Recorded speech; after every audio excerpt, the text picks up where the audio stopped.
Welcome to part 3. రావణాసురుడు తన శాపాల గురించి చెప్తూ ఒకనాడు కైలాస పర్వతం మీద పార్వతీదేవి నన్ను శపించింది, నందీశ్వరుడు శపించాడు. నందీశ్వరుని చూసి రావణుడు కోతి ముఖం వాడాని హేళన చేశాడు. ఆ వానరాలే నీ కొంప ముంచుతాయిరా అని నంది అన్నాడు. అది ఆ శాపం. ఇంకా నలకోబరుడు భార్య అయిన రంభశాపం ఫలిస్తోంది. వరుణుడి కుమార్తె అయిన పుంజకస్థల శాపం ఫలిస్తోంది. ఇవన్నీ నిజం చేయడం కోసమని రాముడు వచ్చాడని నేను అనుకుంటున్నానని రావణాసురుడు అంటాడు. అయినా నేను దేవదానవుల్ని ఓడించిన వాడిని, నేను ఎవరికీ భయపడను, సీతని ఇవ్వను.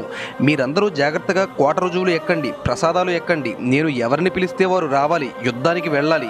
ఇక మామూలు వారు యుద్ధానికి పనికిరారు. నా తమ్ముడైన కుంభకర్ణుడు ఉన్నాడు, వాడి యుద్ధానికి ఇంద్రుడు మొదలైన వాళ్ళే హళ్ళిపోయారు.